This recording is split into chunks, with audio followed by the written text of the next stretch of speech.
প্রিয় দর্শক, আপনাদের সবাইকে শুভেচ্ছা জানিয়ে শুরু করছি এনটিভির প্রতিদিনকার আয়োজন স্বাস্থ্য প্রতিদিন। দর্শক, আপনাদের সঙ্গে আছি আমি ডাক্তার সাখাওয়াত হোসেন। প্রিয় দর্শক, আজকের এই অনুষ্ঠানে আমরা আলোচনা করব চোখের ছানি রোগ বা ক্যাটারাক্ট ও তার প্রতিকার। এ বিষয়ে কথা বলবার জন্য আমাদের সঙ্গে স্টুডিওতে উপস্থিত আছেন একজন চক্ষু বিশেষজ্ঞ। চলুন দর্শক, পরিচিত হয়ে নেই আজকের সেই অতিথির সঙ্গে। অধ্যাপক ডাক্তার জালাল আহমেদ 1956 সালের 6 ডিসেম্বর রাজবাড়ী জেলায় জন্মগ্রহণ করেন। তিনি 1981 সালে ঢাকা মেডিকেল কলেজ থেকে এমবিবিএস ডিগ্রি অর্জন করেন। এরপর তিনি চিকিৎসা বিজ্ঞানে উচ্চতর এফসিপিএস ডিগ্রি লাভ করেন। তিনি জাতীয় চক্ষু বিজ্ঞান ইনস্টিটিউটের প্রাক্তন পরিচালক ও অধ্যাপক এবং খুলনা মেডিকেল কলেজের প্রাক্তন অধ্যক্ষ ছিলেন। বর্তমানে তিনি বাংলাদেশ আই হাসপাতাল ইনস্টিটিউটের পরিচালক ও অধ্যাপক হিসেবে কর্মরত আছেন। স্যার, আপনাকে আমন্ত্রণ জানাচ্ছি আমাদের অনুষ্ঠানে। ধন্যবাদ ডক্টর সাখাওয়াত এবং এনটিভি কর্তৃপক্ষকে আমাকে আমন্ত্রণ জানানোর জন্য ধন্যবাদ। চোখের ছানি বা ক্যাটারাক্ট এটা অত্যন্ত কমন এবং দর্শকরা এখন কম বেশি সবাই এ সম্পর্কে জানেন।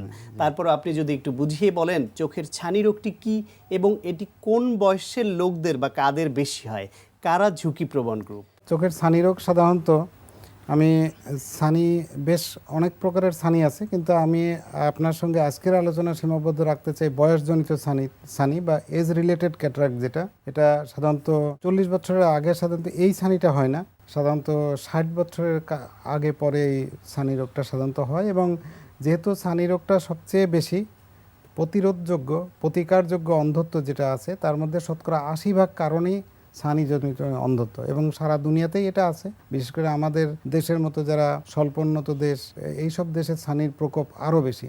এই জন্যে আমি আপনার সঙ্গে একটা আলোচনা করতে আগ্রহী যে আমাদের জনসাধারণের মধ্যে ছানি রোগ সম্বন্ধে একটা ধারণা, সচেতনতা তৈরি করা, যাতে আমরা এই অন্ধত্ব দূর করতে পারি। স্যার, যে কোনো রোগেরই একটা লক্ষণ থাকে বা একজন মানুষ একটা সমস্যা ফিল করেন যে আমার এই ধরনের প্রবলেম হচ্ছে, ফলে তিনি সতর্ক হন বা চিকিৎসকের কাছে যান। ছানি রোগ হলে একজন মানুষের তার কি ধরনের সমস্যা হবে? ছানি রোগ হলে সাধারণত চোখে কিন্তু চোখ লাল হয় না, চোখে ব্যথা হয় না বা চোখে অন্য সমস্যা হয় না। চোখে যেটা হয়, আস্তে আস্তে একজন মানুষ উনি ভালো দেখতে পারতেন, হয় চশমা সহ অথবা চশমা ছাড়া, যারা বয়স্ক মানুষ, কিন্তু একসময় উনি খেয়াল করেন যে আস্তে আস্তে ওনার কাজকর্মের সমস্যা হয়। কাছের যিনি লেখাপড়ার কাজ করেন, উনি কাছের অফিস ওয়ার্ক বা ফাইল ওয়ার্কের সমস্যা হয়। যিনি দূরে লেখাপড়ার কাজ করেন না, তিনিও বুঝতে পারেন যে উনি আগে যতটা ভালোভাবে সব কিছু দেখতে পারতেন, দূরে একটা তাকাইলে, একটা সাইনবোর্ডের দিকে তাকাইলে বা চলাচলের সময় তাকাইলে, তখন আগে যেমন স্বচ্ছ দেখতে পারতেন, এখন মনে হবে যে একটু কম দেখতে পারেন। কোনো কোনো সময় এমন হয় যে কোনো খেয়াল করেন নাই, কিন্তু আমরা অনেক সময় রমজানের চাঁদ দেখতে যাই বা চাঁদের দিকে তাকাই বা তারকার দিকে তাকাই, তখন মনে হয় যে একটা চাঁদ খণ্ডিত দেখা যাইতে পারে, একটা চাঁদকে দুইটা চাঁদ হিসাবে বা আংশিক একটা জিনিসকে দুইটা জিনিস দেখা যাইতে পারে। কারণ কোনো কোনো ছানিতে এমন হয় যে রোদের দিকে তাকাইলে একটু চোখের দৃষ্টি আরও কমে যাইতে পারে। রোদটা আগে যেমন তাকাইতে পারতেন, মানে সহ্য কম হইতে পারে। যারা গাড়ি চালান তাদের এমন হইতে পারে যে গাড়ির লাইট, বিশেষ করে নাইট ড্রাইভিংয়ের সময় কোনো কোনো ছানি এরকম আছে যে রাত্রে গাড়ি চালানোর সময় মনে হবে যে আলোর বিচ্ছুরণ বেশি দেখতে পারেন, গাড়ির আলো পড়লে উনি অস্বস্তি ফিল করেন। এসব লক্ষণের হলেই চক্ষু বিশেষজ্ঞ দ্বারা পরীক্ষা করানো উচিত যে ওনার ছানি হয়েছে কিনা, এবং সেটা 50 বছরের উপরে, মানে 60-এর কাছাকাছি বয়সে যদি এরকম লক্ষণ হয়, তাহলে অবশ্যই সবার এটা পরীক্ষা করানো উচিত যে ওনার দৃষ্টিশক্তি স্বাভাবিক আছে কিনা, আসলে ছানি আছে কিনা, ছানি ছাড়া অন্য কোনো রোগ হয়েছে কিনা যার জন্য উনি কম দেখতে পান। মানে তার মেইন সমস্যাটা হবে কম দেখা, ঝাপসা দেখতে দেখতে। চোখে ঝাপসা এতে কি স্যার এরকম হয় যে এই কম দেখতে দেখতে এক সময় তিনি যদি সময় মতো চিকিৎসা না করেন তাহলে অন্ধ হয়ে যেতে পারেন? হ্যাঁ, ঠিকই বলেছেন যে এরকম হয় যে ছানি বাড়তে বাড়তে, এবং আমাদের দেশে বিশেষ করে যারা বৃদ্ধ হন, সব সমাজে বৃদ্ধ লোকের প্রতি দৃষ্টি তো একটু কম আমার মনে হয় পড়ে, যার জন্য কিছু কিছু মানুষ হয় যারা বৃদ্ধ হয়ে গেছেন, সংসারের অ্যাক্টিভ কাজে অংশ নেন না, তাদের প্রতি অনেক সময় আমরা খেয়ালও রাখতে পারি না। যে আসলে তো খেয়াল রাখা দরকার, মানুষ যত বৃদ্ধ হবে, যারা সমাজের অন্য সবাই মিলে তাদের প্রতি একটা আলাদা যত্ন নেওয়া দরকার। তো এইসব মানুষ অনেক সময় খেয়াল না করতে করতে ছানি এত বেশি হয়, সেটাকে বলে হাইপার ম্যাচিওর ক্যাটারাক্ট বা অস্বাভাবিক ছানি বেড়ে যাওয়া। অস্বাভাবিক ছানি বেড়ে গেলে এর সাথে আরও কিছু পার্শ্ব প্রতিক্রিয়া হয়। দেখতে তো কম পানি, দেখতে এমন কম হয়ে যায় যে আগে তো কম দেখা মানে আগে ভালো দেখতে ঝাপসা দেখতে থাকেন, কিন্তু যখন ছানি অনেক বেশি হয়ে যায় তখন এমন কম দেখেন যে উনি একটু দূরে আঙ্গুল হাত নাড়াইলে আরেকজন যে হাত নাড়ায় পাশে উনি হাতটাও বুঝতে পারেন না, একটু আঙ্গুলটাও দূর বুঝতে দিয়ে পারেন পরিচিত কেউ হেঁটে একটু- গেল, নাম জিজ্ঞেস না করে যে- কথা না যে শুনে উনি কথা না বলে বলতে পারেন না উনি কথা কে। শুনে বলতে পারেন, কিন্তু Identify উনি করতে দেখে পারেন বলতে না। পারেন না যে কে যাচ্ছে পাশ দিয়ে। এমন হয় যে আমরা পরীক্ষা করার সময় আলো যদি আঙ্গুল নাড়াই উনি আঙ্গুলও বুঝতে পারেন না, একেবারে চোখের কাছে নিয়ে আসলেও। এটাকে বলে হাইপার ম্যাচিওর ক্যাটারাক্ট। এবং হাইপার ম্যাচিওর ক্যাটারাক্ট হলে আরও কিছু জটিলতা হয়, যেমন কি ধরনের জটিলতা? জটিলতা চোখের প্রেশার বেড়ে যেতে পারে। চোখের একটা স্বাভাবিক প্রেশার আছে, যেমন রক্তের প্রেশার আছে, রক্তচাপ বলি, ব্লাড প্রেশার বলি, চোখেরও একটা স্বাভাবিক প্রেশার আছে, এটা 10 থেকে 21 মিলিমিটার অফ মার্কারি বা পারদ। তো এটা হাইপার ম্যাচিওর বা ছানি বেশি হয়ে গেলে অনেক সময় প্রেশারটা বেড়ে যায়।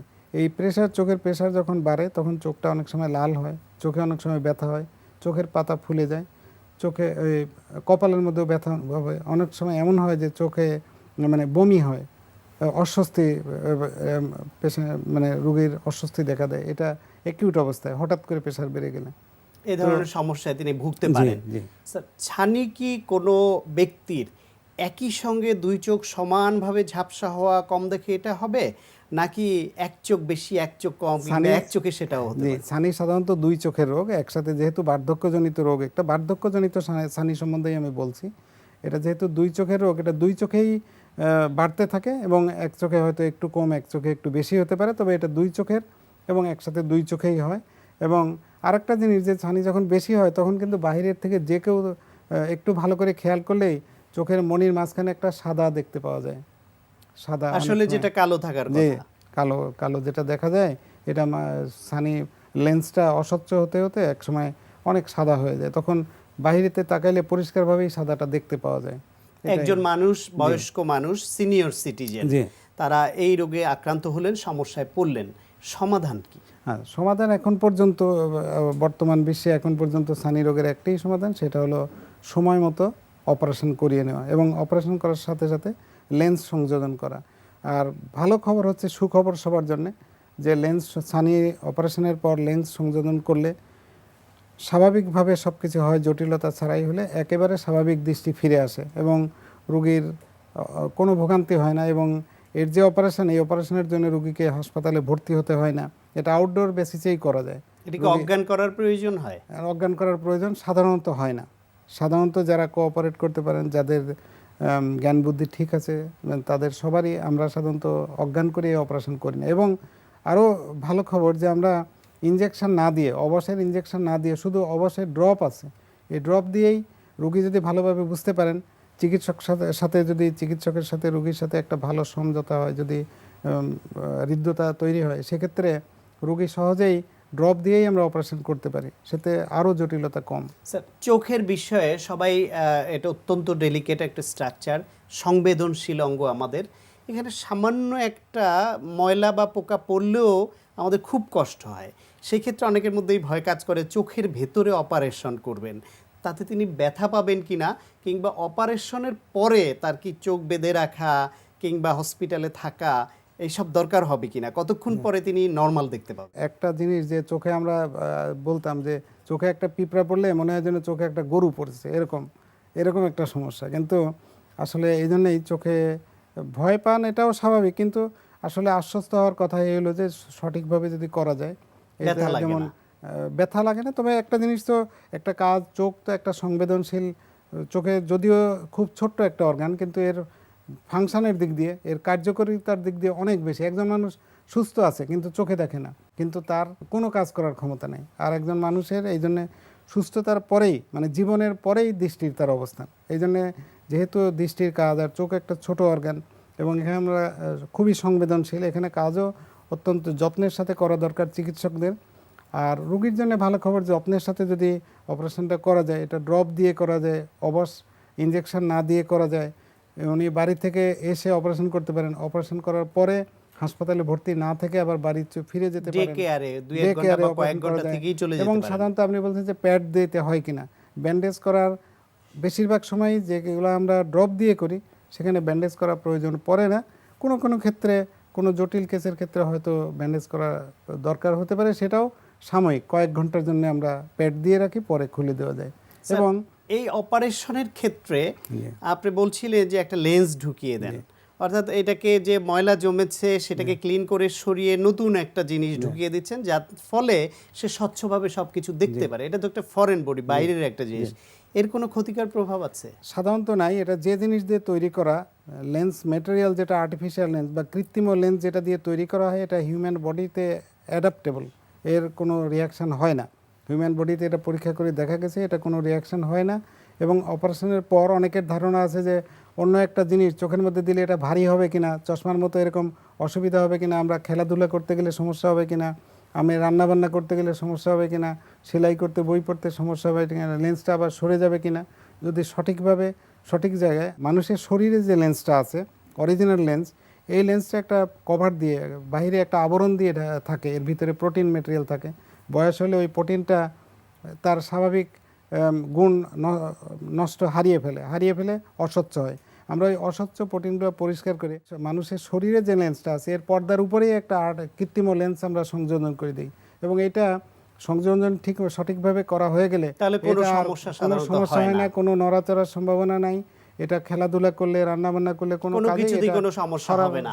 সম্ভাবনা তার নাই। মানে হচ্ছে এটা ঠিকভাবে প্লেস করা হলে এটা যে তার আলাদা একটা জিনিস, এটা তার মনেই কোনো হবে অনুভব না। হবে না। এমনি অপারেশনের আগেও রোগী যে অবস্থায় ছিলেন অপারেশনের পরেও সেই অবস্থায় থাকেন। আপনাকে অনেক ধন্যবাদ স্যার। আপনাকে এবং একই সঙ্গে এনটিভি কর্তৃপক্ষকে আমি ধন্যবাদ জানাচ্ছি। প্রিয় দর্শক, আমরা শুনছিলাম চোখের ছানি বা ক্যাটারাক্ট হলে কি করণীয়, সে বিষয়ে অত্যন্ত প্রয়োজনীয় কিছু পরামর্শ। আশা করি আপনাদের কাজে লেগেছে। দর্শক, এখন আপনাদের জন্য রয়েছে নিয়মিত আয়োজন সুস্থ দেহ সুস্থ মন। আজকে আমরা যে ব্যায়ামটা করবো এটা হচ্ছে লোয়ার পার্টের সবচেয়ে মোস্ট বেসিক এক্সারসাইজ, স্কোয়াট। স্কোয়াটে যেটা হয় যে থাই এবং থাইয়ের স্ট্রেংথ বাড়ে, ফ্যাটটা কমে এবং back muscle like hamstring, glutes সব কিছুরই ডেফিনেশনটা হয়। তো স্কোয়াটের থেকেই আপনারা কিভাবে আবার পাশাপাশি তার সাথে ডেফিনেশনের পাশাপাশি আপনারা ফ্যাটটা বার্ন করবেন। যে একটা ব্যায়ামে হচ্ছে যে আমার ডেফিনেশনটা আসছে, কাট আসছে, কিন্তু সেটা দেখা যাচ্ছে না ফ্যাট লেয়ারের জন্য। তো ফ্যাটটা বার্ন করতে যাচ্ছি, তখন ডেফিনেশনটা হচ্ছে না। কিন্তু কিভাবে একটা ব্যায়ামে দুটোই হবে, যে ফ্যাটটাও বার্ন হবে এবং ডেফিনেশন মানে কাটটাও আসবে। আমরা এখানে দেখবো আমাদের 3টা লেভেলেই ব্যায়ামটা হবে। সেটা হচ্ছে যে বিগিনার, ইন্টারমিডিয়েট এন্ড অ্যাডভান্স। তো বিগিনারে আমাকে হেল্প করবে হচ্ছে Tasrin. Okay Tasrin, yes, and okay go 1 and 2 and 3 and 4। Okay, আমরা দেখছি যে ওইখানে একটা ডাম্বেল ইউজ করেছে। সেখানে যেটা হলো যে ডাম্বেলটা মানে ওয়েটটা পুট করছে যে যেন তার ব্যায়ামটা আরেকটু কষ্টকর হয়। যারা এটা মনে হয় যে কষ্ট, তারা কিন্তু ফ্রি হ্যান্ডে হাত খালি রেখেই করতে পারেন। Okay, thank you Tasrin. এবার ইন্টারমিডিয়েটে আমরা যেটা দেখব, এখানে আমাকে হেল্প করবে Nusha. Nusha, squat with plyo jump. Okay, and go, and 2 and 3। দেখছি যে ও স্কোয়াটটা করলো, বসলো, কিন্তু যখনই উঠছে জাম্প করছে। এই প্লায়ো মুভের জন্য দেখা যাচ্ছে যে তখন ক্যালোরিটা বার্ন হচ্ছে, মানে ফ্যাটটা বার্ন হচ্ছে, কিন্তু তার সাথে সাথে ডেফিনিশনটাও হচ্ছে। Okay, thank you. এন্ড এবার অ্যাডভান্স লেভেলটা দেখাবে Leo. Okay, and Leo, go, and 1, good, 2 and last one, 3। Okay, তো তুমি কি করছিলে? পা দিয়ে কি করছিলে? ক্ল্যাপ করছিলে। মনে হয় যে ইন্টারমিডিয়েট আর অ্যাডভান্সে কি পার্থক্য? ইন্টারমিডিয়েটে যেটা হচ্ছে যে জাম্প করে উঠছে, কিন্তু ক্ল্যাপিং যখন করছেন তার মানে ওখানে আপনাকে একটা রিদম রাখতে হবে, দু পায়ের তালুতে যে ক্ল্যাপ সাউন্ডটা করতে গেলে হাতের তালির মতো। তখন যেটা হয় যে জাম্পও করছেন, ডেফিনেশন আসছে, কিন্তু কনসেন্ট্রেশনটা থাকতে হচ্ছে। তার মানে হচ্ছে যে এখানে ব্যায়ামের পাশাপাশি কনসেন্ট্রেশনটাও বাড়ছে। দেখি আরেকবার করো, এভাবে, অ্যান্ড ইয়েস, ওকে, ফাইন। তো আমরা এখন দেখব যে একসাথে 3টা মুভি দেখব, যেন দর্শকরা বেছে নিতে পারেন যে ওনারা কোন লেভেলে আছেন এবং কোথা থেকে শুরু করবেন।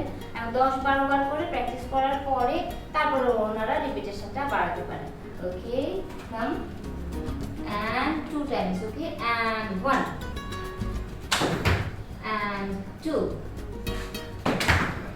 ফাইন। তো ফ্যামিলি সহ যখন আপনারা করবেন, যার যে বয়স অনুযায়ী সেটা কিন্তু ব্যাপার না। অনেক সময় অনেক ছোটরা অনেক ভালো করে, অনেক বয়স্করা তেমন করতে পারে না, আবার অনেক বয়স্করা অনেক ভালো করে, ছোটরা পারছে না। নিজেরা একটু চেক করে নেবেন যে কে কোন লেভেলে আছেন, একসাথে করবেন এবং এনজয় দ্য ওয়ার্কআউট। প্রিয় দর্শক, আমাদের কারো হঠাৎ যদি গলায় কাটা বিঁধে যায় তখন চিকিৎসকের কাছে যাওয়ার আগে তাৎক্ষণিকভাবে কি করণীয়, চলুন সে বিষয়ে শুনি আজকের প্রাইমারি কেয়ার। অনিচ্ছা সত্ত্বেও আমাদের গলায় কাঁটা আটকে যেতে পারে। সেই ক্ষেত্রে আপনার করণীয়গুলো কি? প্রথম করণীয় হচ্ছে যে শিশুরা যারা মাছের কাঁটা খেতে পারে না তাদেরকে সাহায্য করা এই কাঁটাটি আলাদা করার জন্য। তারপরে যদি দুর্ঘটনা ঘটে যায়, ভয়ের কোনো কারণ নাই। বেশিরভাগ ক্ষেত্রে কোনো ধরনের সমস্যাই সাধারণত হয় না। তবে আমাদের একটি প্রবণতা হচ্ছে গলায় কাঁটা বিঁধলে আমরা যেটি করি সেই কাঁটাটিকে আমরা সেখান থেকে সরিয়ে নিতে চাই। সেজন্য অনেকে দেখা যায় যে ভাতটাকে দলা করে একবারে ঢোক গিলে সেটিকে গিলতে চান, কেউ কলাকে গিলে নিয়ে সেটাকে ঢুকাই দিতে চান। আপনি যেটাই করবেন না কেন সেটি কিন্তু আরও ভয়ানক কারণ হতে পারে, কারণ কাঁটাটি হয়তো ঝুলে থাকতে পারে, আপনি এই কাজটি করতে গিয়ে কাঁটাটি আরও বিঁধে যেতে পারে। বেশিরভাগ সময় আসলে কি হয়, কাঁটাটি আসলে গলায় থাকে না, সে একটু গলায় খোঁচা মেরে আপনার পেটের ভিতরে চলে যায়। এই যে খোঁচা যে জায়গাটাতে মারলো বা যে জায়গায় আপনি খোঁচা পেলেন সেখানে কিন্তু ব্যথা হয়। তখন অনেকে মনে করে যে আমার গলায় কাঁটাটা রয়ে গেছে। আসলে বেশিরভাগ সময় দেখা যায় কাঁটাটা থাকে না।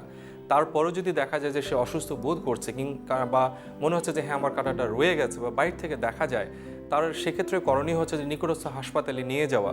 যারা ঢাকায় আছেন তারা বক্ষব্যাধি হাসপাতালে অথবা একজন নাক কান গলা বিশেষজ্ঞ অথবা যে কোনো ইমার্জেন্সি বিভাগ আছে একটি মেডিকেল কলেজে বা হাসপাতালে, সেখানে নিয়ে যেতে পারেন এবং ভয়ের কোনো কারণ নাই। তারা খুব দ্রুত এবং সহজ উপায়ে কাঁটাটি বের করে আপনাকে বা আপনার আত্মীয়কে সুস্থ করে তুলতে পারবেন। প্রিয় দর্শক, এখন আপনাদের জন্য রয়েছে স্বাস্থ্য প্রতিদিন আজকের হেলথ টিপস। দীর্ঘদিন ধরে পড়ে থাকা স্যাভলন কিংবা ডেটলে জীবাণু বসবাস করতে পারে, তাই স্যাভলন কিংবা ডেটল নির্দিষ্ট দিন পর্যন্ত ব্যবহার করুন। প্রিয় দর্শক, এই অনুষ্ঠান সম্পর্কে আপনাদের যে কোনো মতামত বা পরামর্শ থাকলে লিখে পাঠাতে পারেন এই ঠিকানায়। প্রযোজক স্বাস্থ্য প্রতিদিন, এনটিভি, বিএসসি ভবন, 7 তলা, 102 কাজী নজরুল ইসলাম এভিনিউ, কারওয়ান বাজার, ঢাকা 1215। ফ্যাক্স 914338 থেকে 7 পর্যন্ত, অথবা ইমেইল করুন স্বাস্থ্যপ্রতিদিন@ntvbd.com এই ঠিকানায়। প্রিয় দর্শক, আপনার প্রিয় স্বাস্থ্য প্রতিদিনের আগামী পর্বে আপনার জন্য যা থাকছে, শারীরিক ত্রুটি যেটা হয় আমরা দুইভাবে বলতে পারি। একটা যেটা ধরেন অ্যানাটমিক্যাল বা শারীরিক বা স্ট্রাকচারাল, আরেকটা হতে পারে ক্রোমোজোমাল, দ্যাট ইজ আপনার জেনেটিক ডিফেক্ট। প্রিয় দর্শক, বিশ্বের যে কোনো প্রান্ত থেকে যে কোনো সময় এনটিভিতে সম্প্রচারিত সংবাদ ও অন্যান্য সকল অনুষ্ঠান উপভোগের জন্য ভিজিট করুন আমাদের পূর্ণাঙ্গ ওয়েব পোর্টাল www.ntvbd.com। দর্শক, আজ এ পর্যন্তই। সবাই ভালো থাকুন, সুস্থ থাকুন এবং অবশ্যই নিরাপদে থাকুন। দেখা হবে আগামীকাল ঠিক একই সময়ে আপনার প্রিয় এনটিভির পর্দায়।